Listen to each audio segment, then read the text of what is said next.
Hi folks, this is Uya. Welcome to my YouTube channel. இன்னைக்கு நம்ம என்ன பார்க்க போறோம்னா பிரம்ம யுகம் அந்த படத்துல பார்க்க போறோம். Let's go.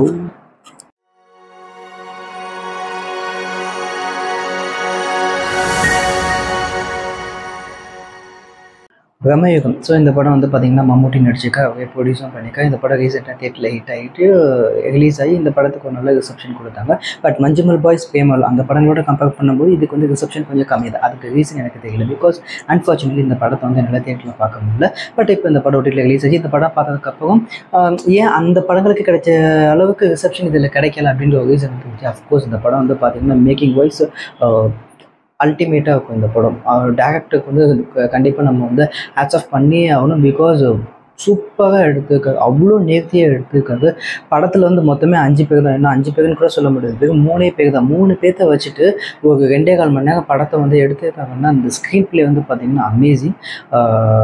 பட் இந்த படம் எல்லாத்துக்கும் பிடிக்குமா இல்லையா அப்படின்னு கேட்டால் அங்கே தான் வந்து கொஷின் மார்க். இந்த படம் வந்து ஜென்ரல் ஆடியன்ஸுக்கு பிடிக்கிறதுக்கான வாய்ப்பு கம்மி. மூவி லவர்ஸ்க்கு இந்த படம் பிடிக்கும், டெக்னிக்கலாக இந்த படம் ஸ்ட்ராங். பட் ஜென்ரல் ஆடியன்ஸ், அதாவது ஃபேமிலியாக இப்போ மஞ்சுமல் பாய்ஸ் ரேமோவில் போய் பார்த்தாங்க. பட் அந்த மாதிரி இந்த படத்தை ஃபேமிலியாக போய் பார்க்க முடியாது. ஏன் அப்படின்னா நான் முன்னாடியே சொன்ன மாதிரி இந்த படத்தில் வெறும் 3 பேர், படம் ஃபுல்லாக பிளாக் அண்ட் ஒயிட்டில் தான். படம் கொஞ்சம் போர் அடிக்கும். மூவி லவர்ஸ் இந்த படத்தை தலையில் தூக்கி வச்சு கொண்டாடுவாங்க. பட் ஜென்ரல் ஆடியன்ஸ் இந்த படத்தை வந்து என்னடா இது போர் அடிக்குது அப்படின்ற ஒரு ஃபீல் கொடுத்துருவாங்க. இடையில சாங் வரும், அந்த சாங் வந்து பார்த்திங்கன்னா சாமி பாட்டு மாதிரி இருக்கும். ஸோ அவங்களுக்கு இது வந்து லேக் ஆகும். பட் மூவி லவர்ஸ்க்கு இந்த படம் வந்து பார்த்திங்கன்னா பயங்கர ஒரு ட்ரீட்டு தான். பார்க்கும்போது நல்லா என்ஜாய் பண்ணி பார்க்க முடியும். ஹெட்செட் போட்டு இந்த படத்தை வந்து பாருங்கள், ஒரு நல்ல சவுண்ட் எஃபெக்டில் பாருங்கள். பிகாஸ் அப்போ தான் வந்து அந்த படத்தோடைய ஒரு எப்படி சொல்கிறது ஃபுல் எக்ஸ்பீரியன்ஸும் நம்மளால் வந்து எடுத்துக்க முடியும்.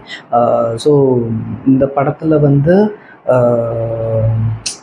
ப்ளஸ் அப்படின்னு வந்து பார்த்துட்டா படத்தோட டைரக்ஷன் தான். மைனஸ் அப்படின்னு வந்து பார்க்கும்போது எனக்கு வந்து அங்கங்கே லாஜிக் மிஸ்டேக்ஸ் தெரிஞ்சிச்சு. என்ன லாஜிக் மிஸ்டேக் அப்படின்னு வந்து பார்த்திங்கன்னா, அஃப்கோர்ஸ் இது வந்து ஒரு பிளாக் மேஜிக் அந்த ஒரு கான்செப்டை வச்சு எடுத்த அந்த மாதிரியான ஒரு கான்செப்டை வச்சு எடுத்த படம். ஸோ மம்முட்டிக்கு வந்து ஒருத்தவங்க சொல்லாத உண்மையை கூட கண்டுபிடிக்க தெரிஞ்ச அவரால் 2 பேரை பேசுகிற ரகசியத்தை ஈஸியாக கண்டுபிடிச்சி அவங்களை ஈஸியாக வந்து ரிவெஞ்ச் எடுக்க முடியும். பட் அந்த இடம் வந்து இதை மம்முட்டி ஈஸியாக கண்டுபிடிச்சிக்கலாமே அப்படின்ட்டு ஒரு யோசனை எனக்கு வந்தது. பட் இருந்தாலும் என்ன தான் நமக்கு வந்து அந்த ஒரு லாஜிக் மிஸ்டேக் கண்டுபிடிக்கிற அந்த ஒரு ஜோனில் நம்ம இருந்தாலுமே படத்தோட ஓட்டத்தில் பகவலை போய் இது இப்போ அடுத்து என்ன ஆகுதுன்னு பார்ப்போம் அப்படின்னு சொல்லிட்டு படம் வந்து நம்மளை வந்து என்கேஜிங்காக தான் வச்சுருக்கோம். மூவி லவர்ஸ்க்கு ரொம்ப ரொம்ப சூப்பரான படம் இந்த படம். அவங்க வந்து பயங்கரமாக இந்த படத்தை வந்து செலிப்ரேட் பண்ணுவாங்க. ஜென்ரல் ஆடியன்ஸ்க்கு இந்த படம் வந்து வரைக்கும் மொத்தத்தில் இந்த படத்துக்கு வந்து என்னுடைய ரேட்டிங் அப்படின்னு வந்து பார்த்திங்கன்னா 9.5 out of 10. ஸோ என்ன தான் ஜென்ரல் ஆடியன்ஸ்க்கு போகடிக்கிற படம் இந்த படம் எடுத்த விதம் வந்து பார்த்திங்கன்னா அவ்வளோ நேர்த்தியாக இருக்குது, தரமான படம். ஸோ இந்த வீடியோ பார்த்துட்டு பிடிச்சா லைக் பண்ணுங்கள், ஷேர் பண்ணுங்கள், கமெண்ட் பண்ணுங்கள், மறக்காம சப்ஸ்கிரைப் பண்ணுங்கள். தேங்க்யூ, பாய்.